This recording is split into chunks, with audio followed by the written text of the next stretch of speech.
우리는 계속해서 20주년을 향하여 가는 우리 교회가 어떤 교회가 돼야 되는지에 대해서 함께 나누고 있습니다. 하나님의 소망이 있습니다. 하나님의 열망이 있는데요. 그것은 우리가 주님 안에서 행복하기를 원하세요. 이것이 하나님의 소망입니다. 성경은 그런 하나님의 마음을 보여줍니다. 우리 첫 성경인 창세기를 우리가 읽다 보면 천지 창조에 대한 말씀이 나오는데 전부 다 인간을 위해서 하나님께서 그렇게 지으신 것을 봅니다. 첫째 날 빛이 있으라 하심에 빛이 있으니 하나님 보시기에 좋았습니다. 너무 좋았습니다. 그래서 하나님께서 좋다, 야 참 좋다라고 말씀하세요. 둘째 날 하늘을 지으시고도 야 참 좋다, 너무 좋다라고 또 말씀하셨습니다. 그러면서 마지막 여섯째 날 사람을 지으면서는 야 정말 좋다, 심히 기쁘다라고 하나님께서 말씀하셨습니다. 우리 한 사람 한 사람 하나님께서 지으시고요 너무 기뻐하셨죠. 이것이 하나님의 마음입니다. 너무 좋았습니다. 우리 히브리 성경에 이 좋았더라라고 하는 이 단어가 히브리어로 토브입니다. 토브. 이 단어의 뜻은 하나님의 나라, 샬롬 혹은 행복이라고 표현할 수 있습니다. 그런데 이 하나님의 이 기쁨, 이 하나님의 행복이 한순간에 무너져 버렸습니다. 그것이 창세기 3장의 선악과 사건이었습니다. 하나님께서 모든 거 다 먹어도 되는데 동상 중앙에 있는 선악과 먹지 말라 그랬는데 뱀이 하와에게 와서 묻습니다. 왜 안 먹냐? 왜 안 먹냐? 너 이 선악과 먹으면 하나님과 같이 되리라 말합니다. 이게 무슨 얘기입니까? 왜 너 하나님을 너의 주인 삼고 사냐? 너 인생의 주인은 너지. 네 인생의 주인은 너다 라고 사단이 부추겼어요. 그러니까 하와가 선악과 나무 열매를 보니까 예전엔 그런 생각도 없었는데 먹음직스럽고 보암직스럽고 지혜롭게 할 만큼 탐스러운 거예요. 그래서 그 금단의 열매에 손을 댑니다. 이 선악과 사건이 죄라고 말하는 이유가 여기에 있습니다. 그것은 욕심 때문입니다. 내 인생의 주인이 하나님인데 난 줄 알고 욕심 부린 겁니다. 이것이 죄의 뿌리죠. 내가 주인이 되려고 하는 욕심. 우리가 내 인생의 주인의, 내 인생의 CEO가 될 수 있습니다. 그런데요, 그러려면 우리 안에 전제 조건이 붙어야 돼요. 그것은 내가 전지전능해야 됩니다. 모든 걸 다 할 수 있어야 돼요. 사실 오늘날 우리가 세상을 살아가면서 내가 선택하고 얼마나 밤에 후회하는지 모르는 일이 많은지 몰라요. 내가 어제 그 결정해놓고 그렇게 말해놓고 내가 얼마나 아픈지 몰라요. 괜히 했다. 후회가 막급할 때가 너무나 많습니다. 내 인생에 내가 주인이 되려면 전지전능해야 돼요. 모든 걸 다 알아야 돼요. 그런데 어디 그렇습니까? 그런데도 내 인생의 주인이 되겠다고요? 여기에 세상의 문제의 한계가 여기에 발견합니다. 문제가 여기서 발견되죠. 사람이 사단의 말을 듣고 하나님이 된다라는 말을 듣고 그 금단의 열매에 손을 댔는데 웬거려 하나님이 되기는커녕 사단의 노예가 돼버렸죠. 그리고 죽을 수밖에 없는 존재가 됐습니다. 하나님이 그것이 마음이 너무나 아팠습니다. 가슴이 찢어질 정도로 아팠습니다. 너무 아팠습니다. 그것을 알 수 있는 장면이요, 창세기 3장 9절에서 하나님이 아담을 부르시는 장면입니다. 아담아 내가 어디 있느냐? 아담아 내가 어디 있느냐? 이 말씀은요 히브리어로 보면 의성어입니다. 비유를 하면 암소가 자기가 낳은 송아지를 잃어버렸을 때 내는 소리랍니다. 아담아 내가 어디 있느냐? 아담아 내가 어디 있느냐? 자기가 낳은 그 송아지 잃어버렸을 때 암소가 그거 찾겠다고 소리 지르는 그런 소리랍니다.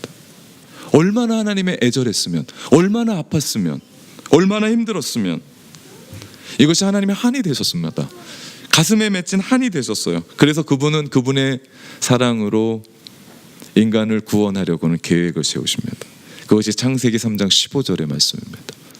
여기에 나오는 여인의 후손, 내가 여인의 후손을 보내서 세상을 구원하겠다. 그분이 메시아 예수 그리스도십니다. 이것 때문에 예수님이 이 땅에 오셨어요. 그리고 십자가에 우리 대신 못 박히셔서 하나님의 한, 하나님이 잃어버렸던 그 토부, 하나님의 나라, 그거 회복시키시려고 주님이 이 땅에 오셔서 모든 인류에게 구원의 길을 내보내셨죠. 그래서 하나님은 지금도, 오늘도 잃어버린 영혼이 주님 앞에 돌아오면 그렇게 기뻐하세요. 잃어버린 영혼이 다시 신앙생활하기 시작하고 주님 찾기 시작하면 하나님은 춤추신다고 말씀하십니다. 이유가 여기에 있습니다. 예수님이 인간의 몸을 입고 하늘의 영광 다 버리고 하나님이셨던 그분이 그의 보좌 모든 영광 다 뒤로 하시고 낮고 천한 인간의 자리까지 오셨죠. 섬기시되 죽기까지 섬기셨으니 그것이 바로 십자가의 죽음이었습니다. 십자가는 인류가 만든 가장 극악한 처형 방법이었습니다. 얼마나 그 십자가의 그 형장의 십자가형이 극악무도했냐면 그 장면을 보면 사람들이 고개를 절룩 저으면서 나 죄 지면 안 되겠다라는 생각을 할 정도였습니다. 십자가형은 우선 죄수를 십자가 달기 전에 죽지 않을 만큼 때립니다. 채찍으로 때립니다.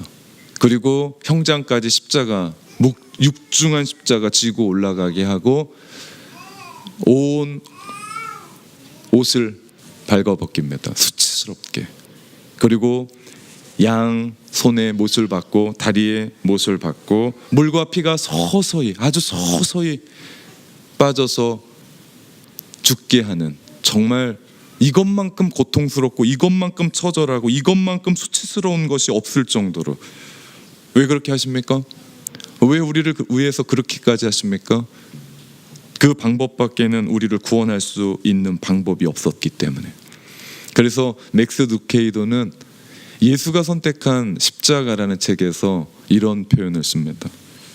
주님의 온화한 얼굴을 찢어놓은 그 고통의 면류관, 살과 나무를 뚫고 주님을 매달아 놓은 세 개의 못. 피가 필요한 것은 이해합니다. 주님의 희생을 받아들입니다. 하지만 스디쓴 해웅과 살을 찢는 창, 주님의 얼굴에 뱉던 그 침은 무엇입니까? 꼭 십자가야만 했나요? 삶과 죽음 사이에 매달린 고통의 6시간보다 더 잔혹한 죽음도 있지 않나요? 오 주님 이런 걸 물어서 죄송해요. 하지만 궁금합니다. 이 모든 것이 저를 위해 하신 일입니까? 용기를 내 이런 기도를 드려보자. 감히 이런 생각을 해보자. 십자가 언덕에는 하나님의 선물들이 가득하지 않을까? 함께 그것들을 살펴보지 않겠는가? 처음인 것처럼, 아니 어쩌면 정말 처음으로 그 은혜의 선물들을 풀어보자.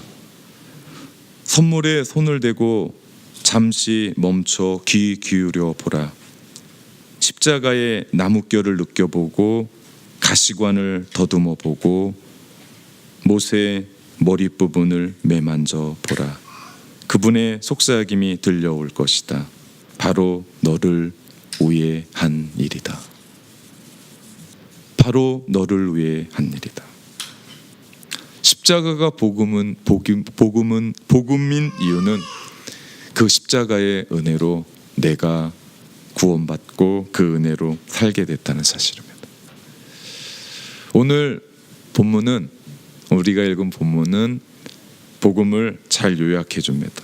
우리 다시 한번 같이 읽어봅시다. 그러나 내게는 우리 주 예수 그리스도의 십자가 외에 결코 자랑할 것이 없으니 그리스도로 말미암아 세상이 나를 대하여 십자가에 못 박히고 내가 또한 세상을 대하여 그러하니라. 아멘.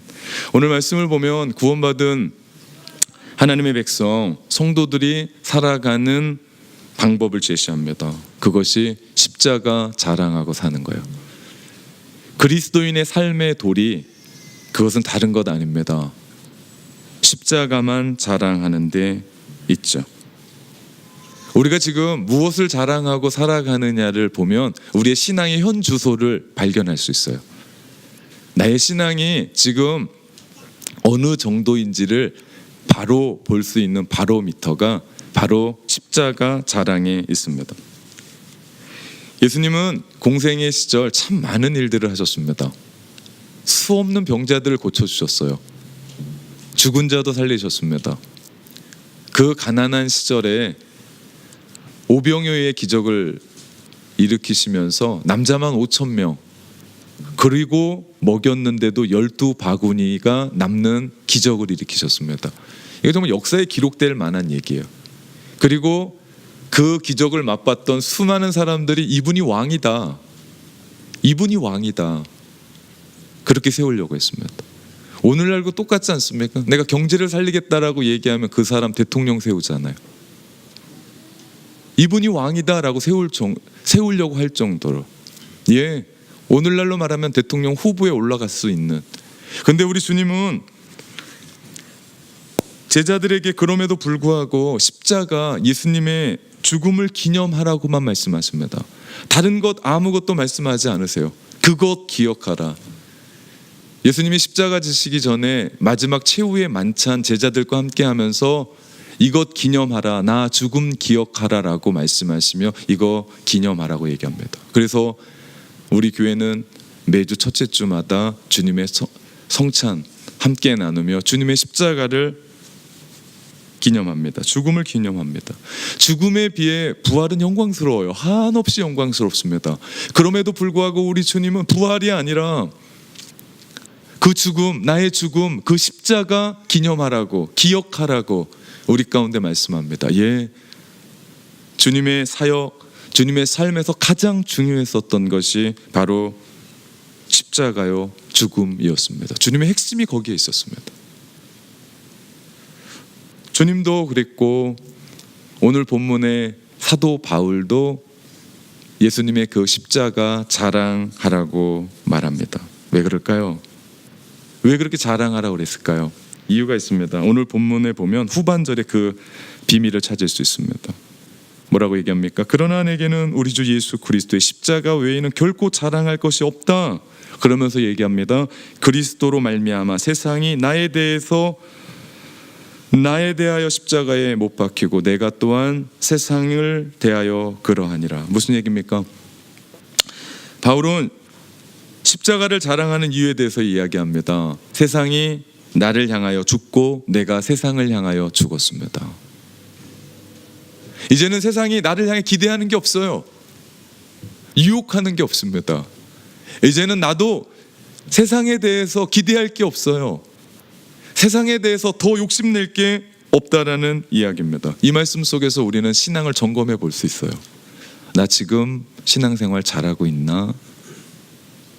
이 말씀이요, 갈라디아서의 핵심 2장 20절 계속해서 반복했던 내가 그리스도와 함께 십자가에 못 박혔나니 그런즉 이제는 내가 산 것이 아니요 내 안에 그리스도께서 사신 것이라. 무슨 얘기입니까? 나는 죽고 내 안에 예수가 사는 삶. 나는 죽었는데 나의 옛 자아는 죽었는데 예전에 내가 내 인생의 주인이 나라고 생각했던, 내 인생의 CEO가 나라고 생각했던 나는 죽었는데 무엇을 내가 더 욕심내고 내가 무엇을 더 자랑할 수 있겠냐는 거죠. 자랑할 게 있습니까? 없습니다.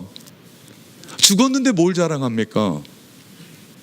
내가 죽었는데 나에 대해서 자랑할 것이 아무것도 없는 거죠. 그런데 문제는 신앙생활하면서 신앙생활하고 있는 오늘의 나는 자랑할 게 너무나 많아요.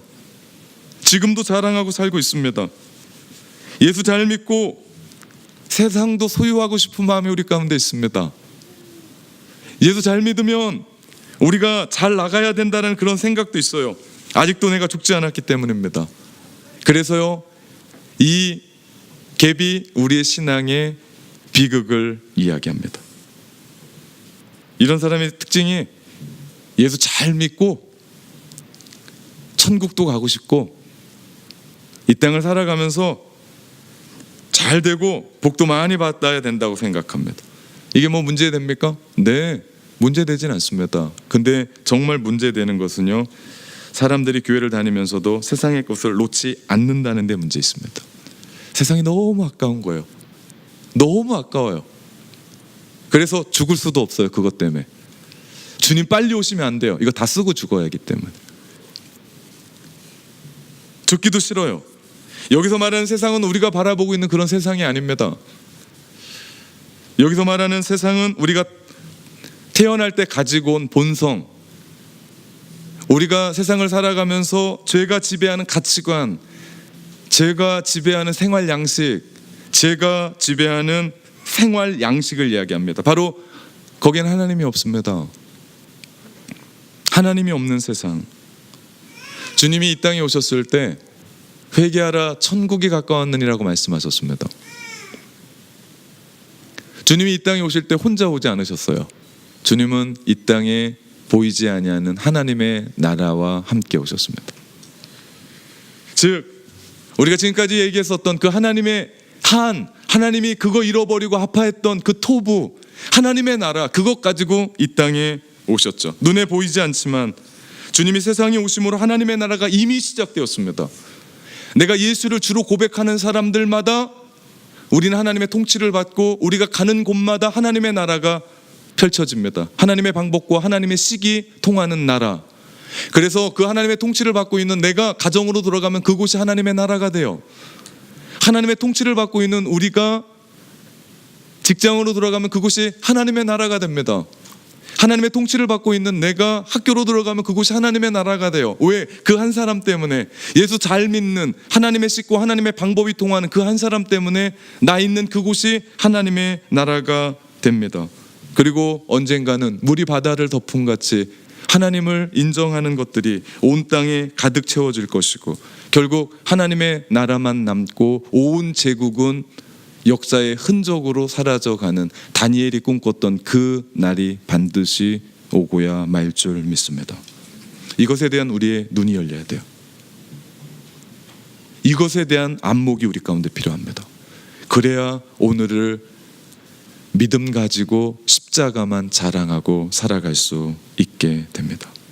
그 하나님이 너무나 안타까워했었던 그 하나님의 그 토부, 잃어버린 그 애절함, 그 안타까움, 주님이 뭐라고 얘기합니까? 회개하라 천국이 가까웠느니라. 예, 하나님의 나라를 위해서는 우리가 죄를 회개하고 예수 그리스도를 믿는 자에게 그것 누리게 하신다는 거죠. 하나님의 행복 누리게 하신다라는 겁니다. 그럴 때 비로소 하나님의 열망, 하나님의 나라를 누리게 되고 결국 우리 안에 진정한 행복을 발견케 되며 우리의 신앙생활은 거기에서 진정한 맛을 보게 되죠. 우리가 세상을 살아가면서 참 수많은 것들 자랑해요. 자식도 자랑하고 사업도 자랑하고 돈도 자랑하고 집도 자랑하고 참 많은 것들, 학력도 자랑하고 나의 명예도 자랑하고 지위도 자랑합니다. 근데 가만 보면 남편 자랑하고 아내 자랑하는 사람은 별로 없어요. 이상합니다. 가만 보니까요, 우리가 자랑하는 그 모든 것이 하나님이 주신 복이었습니다. 하나님이 우리 가운데 주신 선물이었어요. 하나님이 주신 그 선물 한두 번 자랑하면 되지 계속 우려먹고 또 우려먹고 또 자랑할 필요는 없다는 거죠. 이상한 겁니다. 우리의 자랑은 오직 예수 그리스도의 십자가야만 합니다. 왜냐하면 우리가 복 자랑할 것이 아니라 그 복을 주신 그분 자랑해야죠. 그리고 우리 가운데 그 복이 어떻게 왔느냐를 보면 우리는 십자가 자랑하지 않을 수가 없습니다. 왜? 우리를 구원하시려 온몸을 던지셨거든요. 자기 모든 걸 던지셨습니다. 여러분을 위해, 여러분의 구원을 위해, 생명을 위해 누가 그 모든 걸 다 던진단 말입니까? 생명조차 누가 여러분을 위해 던진단 말입니까? 지금으로부터 2000년 전에 처음 교회, 초대교회 성도들은 십자가에 달리신 예수 그리스도를 자랑하기가 만만치 않은 시대에 살았습니다. 기독교가 핍박을 당하고 있었고, 예수 믿는다고 잘못하면 형장의 이슬로 죽는 그런 시대를 살았었습니다. 당시 똑똑했던 헬라인들, 그들이 가지고 있었던 헬라 철학으로는 예수 그리스도의 그 십자가의 복음, 십자가가 어리석고 미련해 보였습니다. 왜냐하면 십자가는 자기 생명도 구원하지 못한 존재가 어떻게 다른 사람, 다른 민족, 다른 사람을 구원할 수 있는 이 세상의 메시아냐, 자기도 그 십자가에서 죽었는데 라고 하는 그런 논리를 가지고 있었습니다. 유대인들도 다르지 않았어요. 그들 관점에서 보면 나무에 달린 자마다 저주 아래에 있는 자다라고 하는 율법 때문에 어떻게 십자가에 달린 예수가 메시아냐, 그래서 그들은 그 복음을 꺼려했죠. 그럼에도 불구하고 베드로와 11사도, 그리고 초대교회 성도들, 그리고 오늘 갈라디아서를 쓰고 있는 바울 역시도 그런 시대 속에서도 오직 예수 그리스도 십자가만 자랑하고 전했습니다. 그리고 그들 거의 모두 다는 그렇게 하다가 순교했습니다. 그 십자가 때문에 죽었습니다.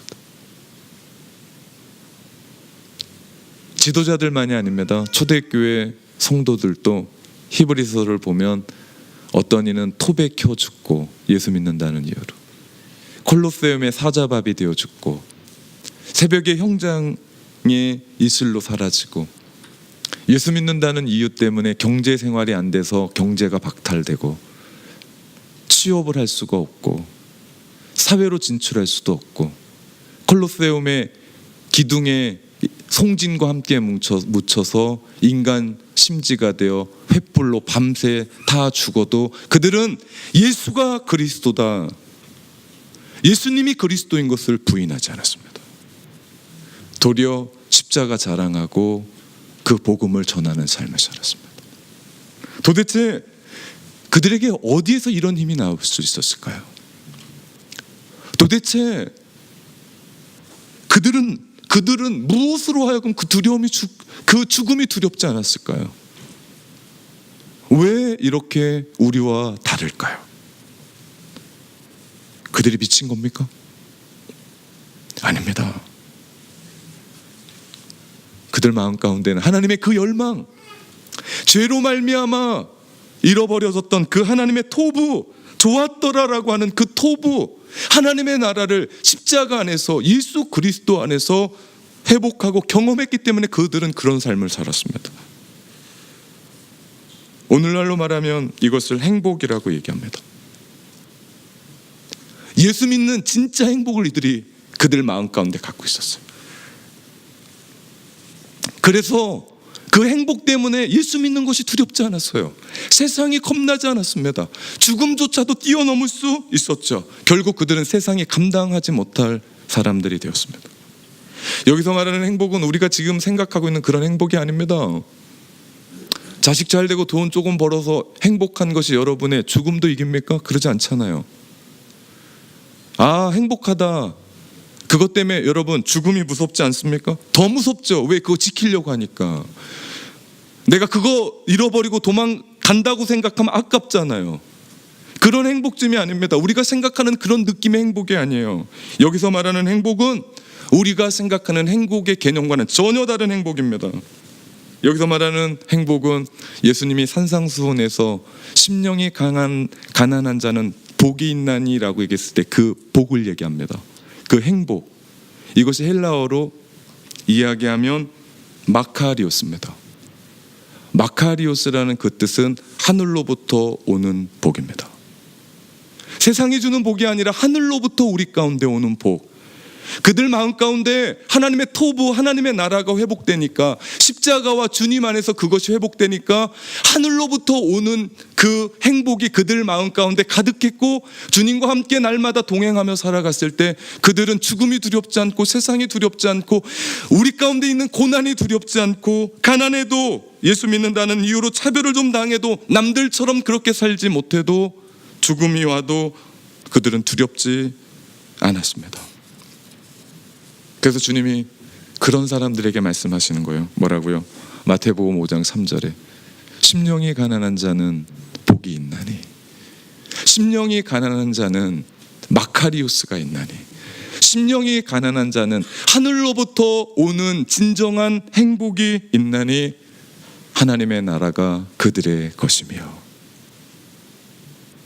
이들에게 있는 것이 하나님의 나라입니다.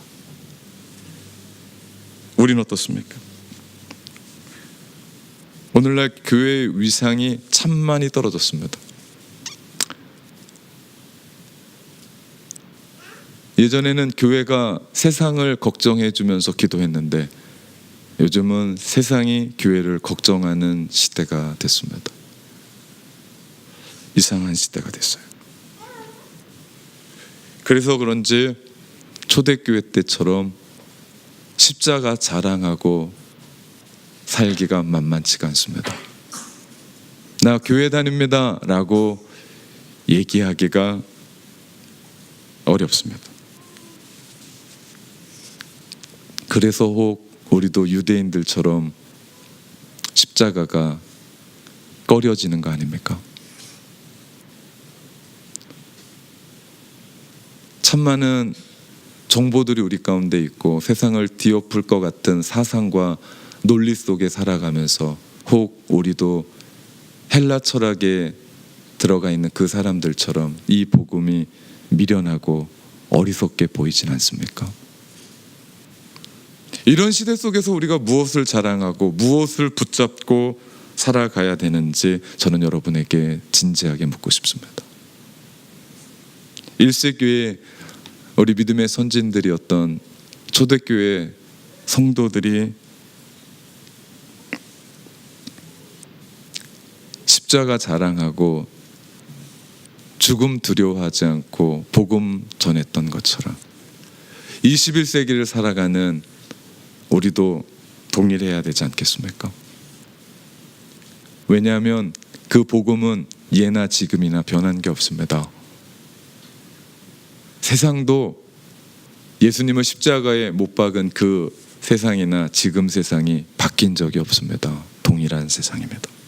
그렇다면 우리도 1세기의 믿음의 선진들처럼 예수 그리스도의 십자가만을 자랑해야 됩니다. 그냥은 안 돼요.